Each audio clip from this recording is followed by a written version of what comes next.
자, 이번 시간에는 산업안전보건법 저번 시간에 했던 물질안전보건 자료부터 시작합니다.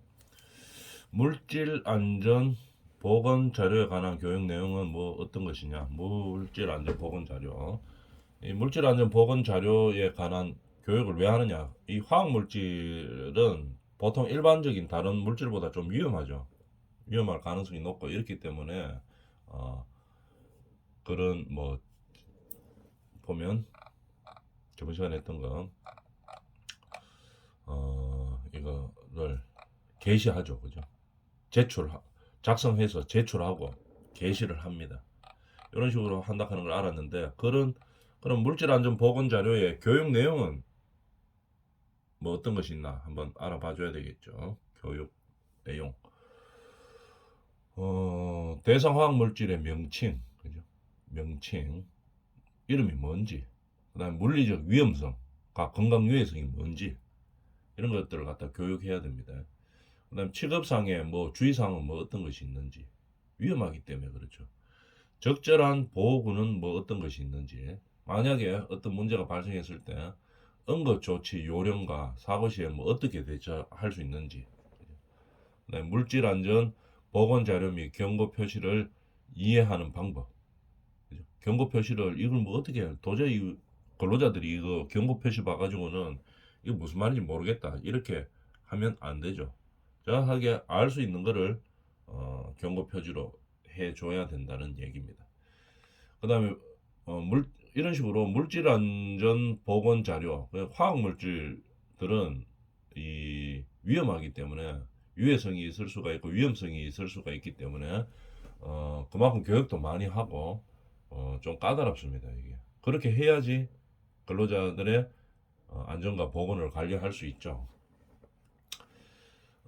교육의 시기와 내용 방법은 뭐 어떤 것들이냐 이 말입니다. 시기 언제 하고 내용은 어떻고 어떤 방법으로 하느냐 그거 알아보는 거죠.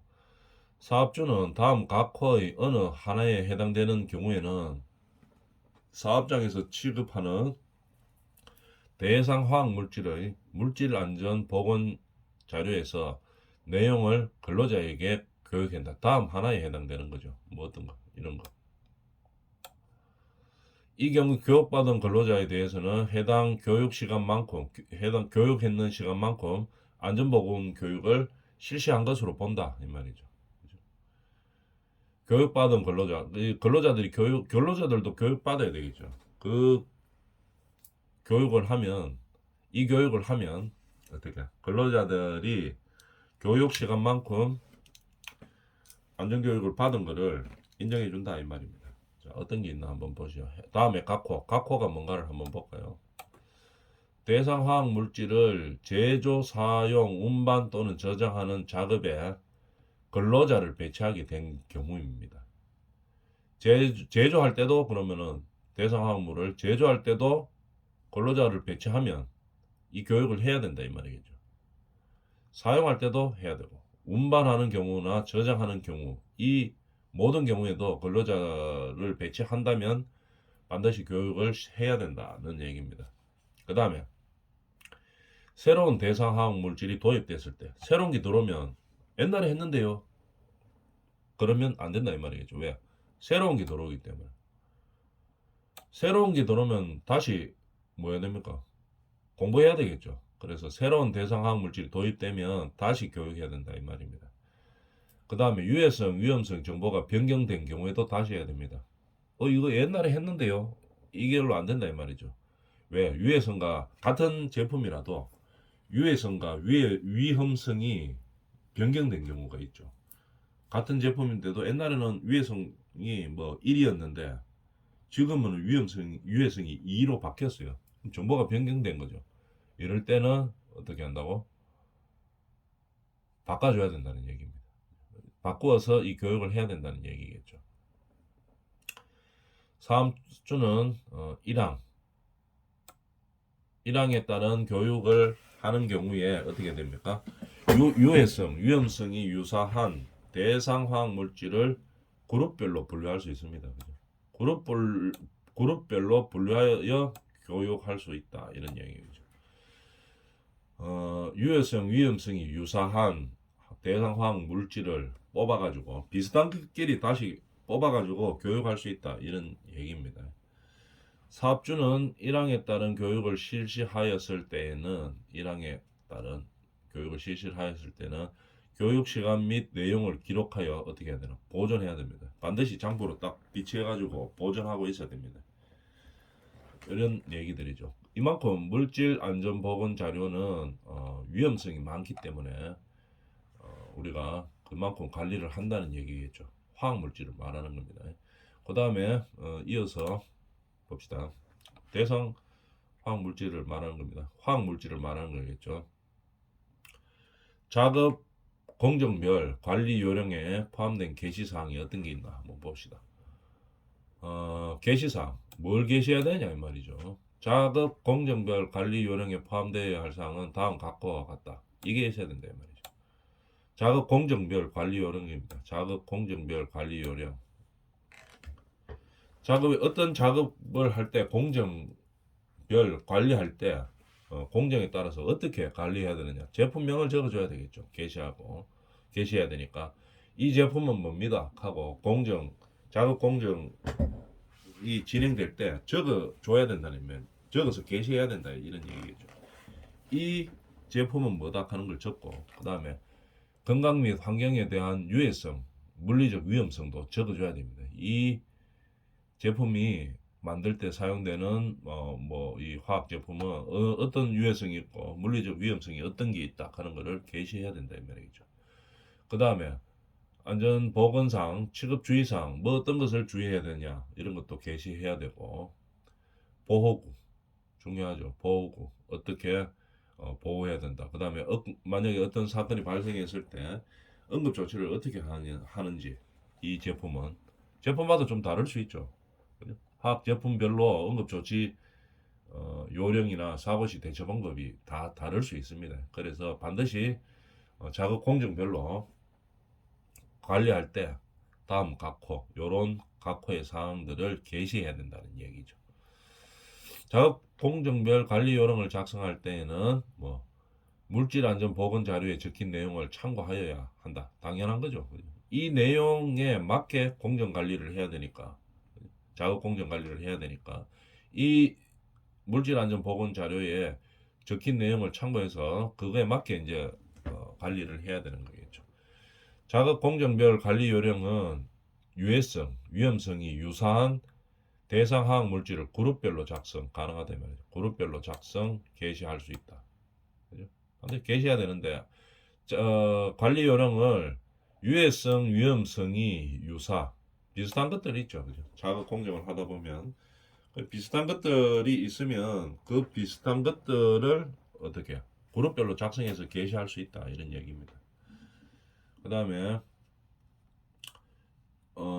산업안전보건법상 우리가 화학물질을 다 제조할 수 있는 것은 아닙니다. 아예 제조 자체가 금지되는 게 있습니다.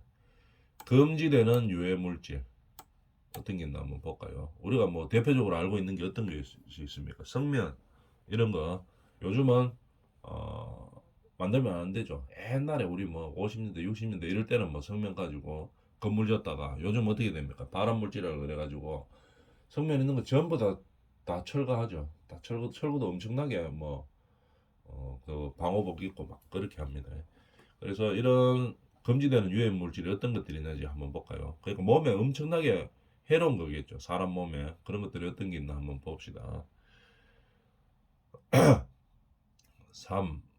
3-나프틸아민 과그염입니다. 쭉 읽어보면 되겠죠. 나트로디페닐과 그염, 백연, 페인트 중에서 백연을 포함한 거, 벤젠을 포함한 고무풀, 그죠? 백연을 포함한 페인트. 근데 이런 것들은 이제 비율 2% 이하인 것은 가능합니다. 제외죠. 백연을 포함한 페인트도. 벤젠을 포함한 고무줄도 5% 비율이 5% 이하인 것은 제외입니다. 가능하다는 말이죠. 2% 이하나 5% 이하는 만들 수 있다는 얘기죠. 그 다음에 중요한 건 성면 많이 들어가 알고 있죠. 성면은 제조하면 안 됩니다. 그 다음에 폴리클로 뭐 이름도 엄청 어렵네요. 폴리클로리 네이티드 티페닐 하는 거 이런 것도 하면 안 된답니다. 그 다음에 황린 성냥 중에서 뭐 황린 그죠? 이런 것들은 하면 안 되고 8번은 이것들 1, 2, 5, 6에 해당되는 물질을 포함한 화합물 그죠? 1에서 2, 5, 6 이거 들어가면 안 되고 이거를 포함한 화합물도 만들면 안 됩니다. 그죠? 그런데 포함된 중량의 비율이 1% 이하는 제외시킨다 이 말이죠. 1, 2, 5, 6 1, 2, 5, 6 찍어볼까요? 1, 2, 5, 6 그죠? 그런데 1, 2, 5, 6 안 되는데 화합물도 1% 이하는 가능하다 이 말이죠. 그럼 3, 4번은 왜 안 했나 하면은 따로 규정이 있죠. 백연을 포함한 페인트는 2% 이하는 안 되고 벤젠은 5% 이하로 안 되라고 한다고 딱 규정이 있기 때문에 여기서 1% 이하는 제외한다 하는 새로운 규정을 적용하지는 않았습니다. 화학물질관리법에 따른 금지물질 당연히 하면 안 되겠죠. 금지물질. 그 다음에 이 밖에도 산업재해보상보험 및 예방심의위원회의 심의를 거쳐 고용노동부 장관이 정하는 유해 물질은 작성하면 안 됩니다. 요게 이제 정하는 유해 물질이죠. 고용노동부 장관입니다.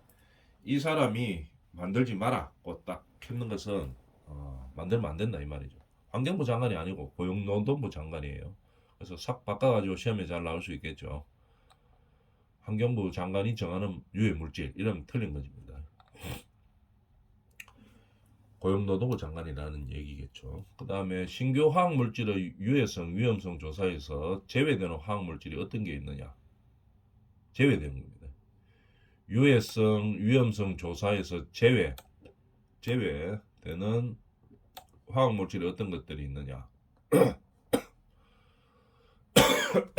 그렇게 위험하지 않는다고 봐질 수 있는 거죠. 아니면 생활에 좀 많이 필요한 것이라든지.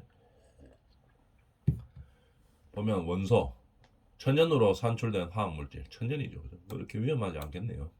건강 기능식품 또는 우리가 필요에 의한 군수품, 농약, 원재 이게 잘 들어가겠죠. 만약 시험치면 이런 거 잘 알아놓습니다.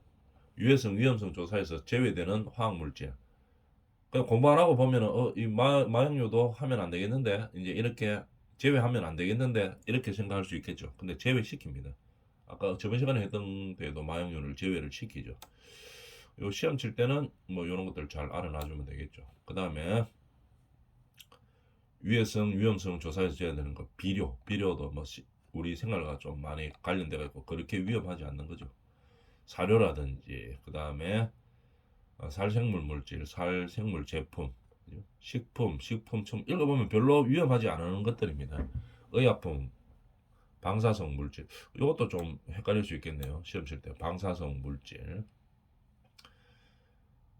위생용품, 방사성 물질 이런 것도 알아놔주면 되겠습니다. 그 다음에 제외시키는 거 지금 하는 게 뭡니까?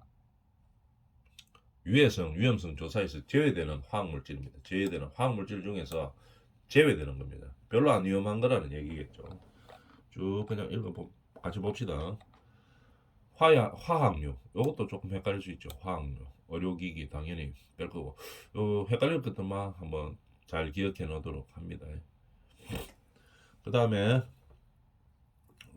고용노동부 장관이 명칭 유해성 위험성 근로자의 건강 예방을 위한 공표한 물질 제조량 수입량을 공표한 물질 공표된 연간 제조량 수입량 이하로 제조하거나 수입하는 물질 요거 알아놔줘야 되겠네요.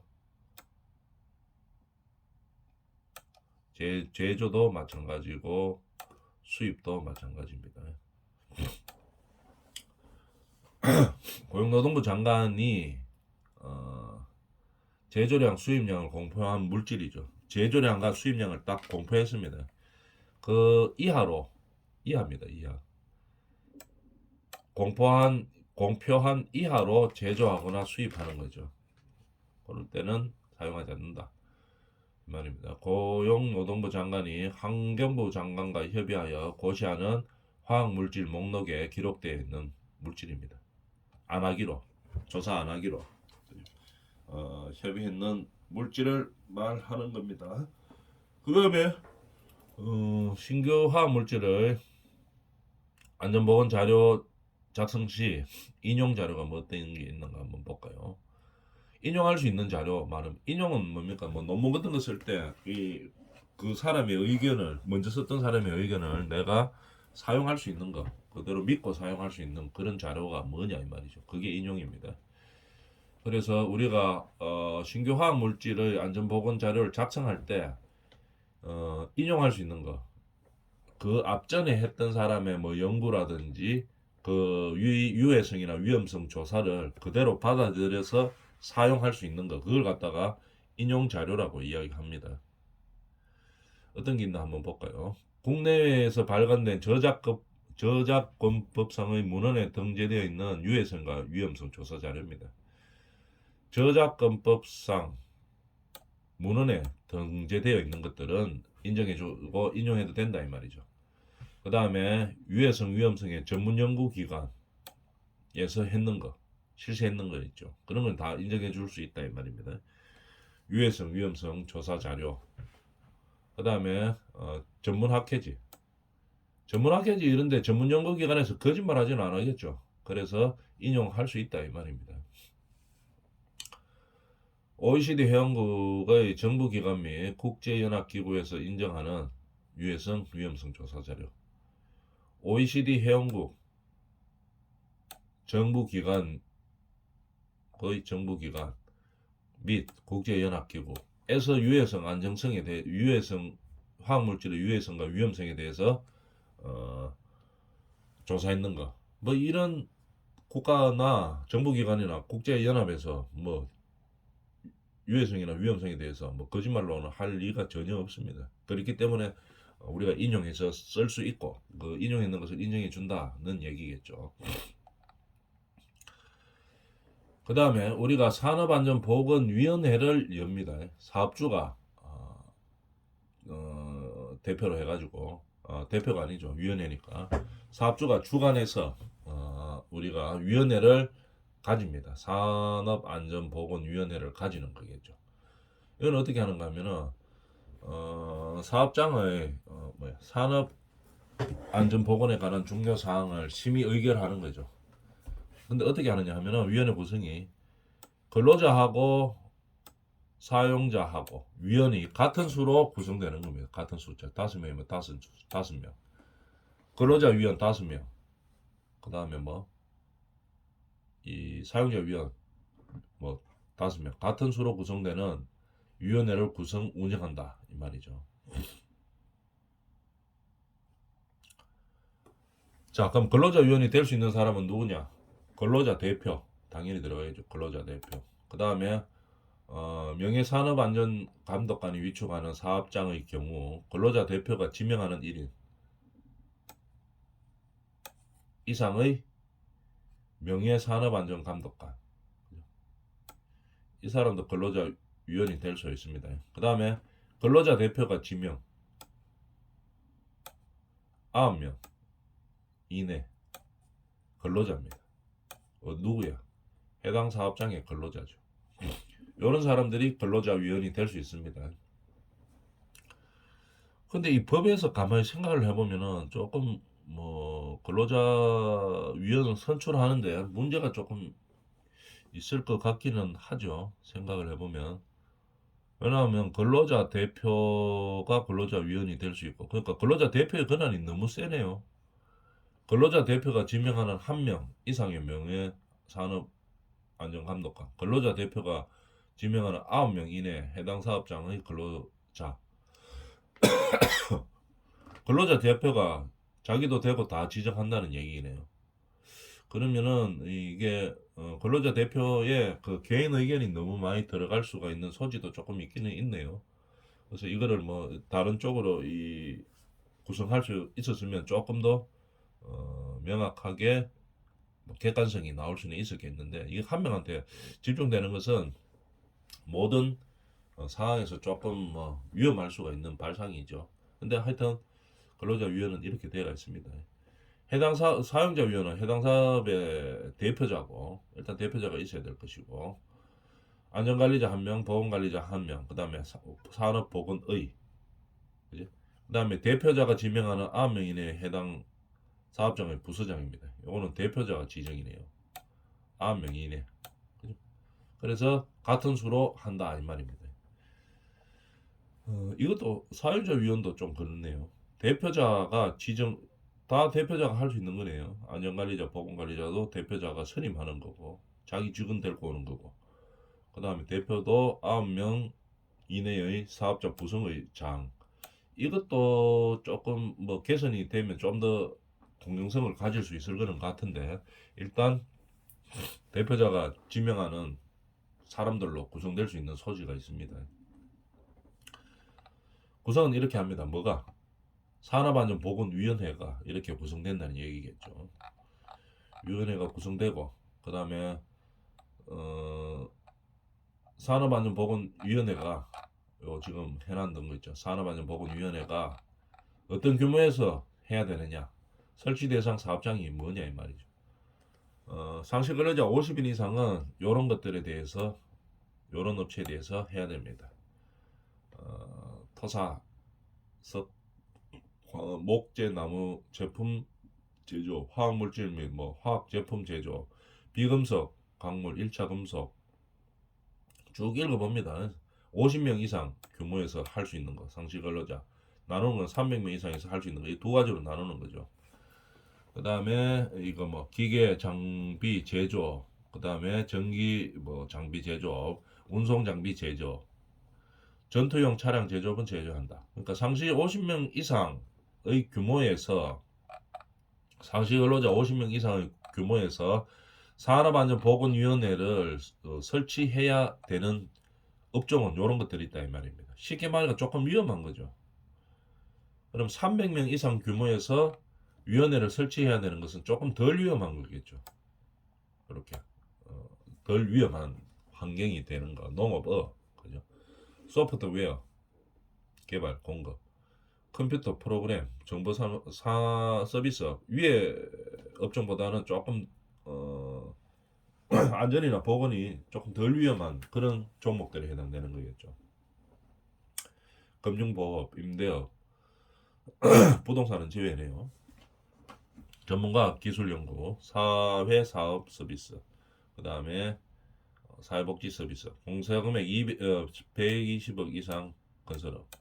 이런 규모에서는 반드시 산업안전보건위원회를 두어야 된다는 얘기겠죠. 그래서 위원회가 뭐 하는 겁니까? 산업안전보건에 대한 우리 현장에 어떻게 산업안전보건을 할 것인가, 뭐 이런 것들을 결정하는 하고 집행하는 상황을 말하는 거죠. 그 다음에 작업환경 측정 주기 및 횟수를 한번 봅시다. 우리가 작업하는 작업장에 작업환경에 대해서 측정하고, 작업환경에 대해서 측정하는 것을 작업환경 측정 중에서 무슨 측정입니까? 작업환경을 측정하는 거죠. 얼마만큼 하고 몇 번 해야 되느냐 이 말입니다. 사업주는 작업장 또는 작업공정이 신규로 가동되거나 변동될 때도 마찬가지입니다. 신규나 변경될 때, 그러면 뭐가 바뀝니까? 작업 환경이 바뀌는 거죠. 그죠? 그럴 때는 어떻게 되나? 그 날부터 30일 이내에 해야 됩니다. 30일 이내에 작업 환경을 측정해야 되겠죠. 그 후 반기에, 그 후반기에 1회 이상 정기적으로 작업 환경을 측정해야 된다 이 말입니다. 신규로 가동하거나 변경되었을 때, 신규로 생기거나 변경된 날로부터 30일 이내에 하는 거죠. 그 후에는 그 후반기에 하고, 전반기 후반기가 있죠. 후반기에 1회 이상 정기적으로 작업 환경을 측정하면 되는 겁니다. 그 다음에 어느 하나에 해당될 때는 다음 어느 하나, 이거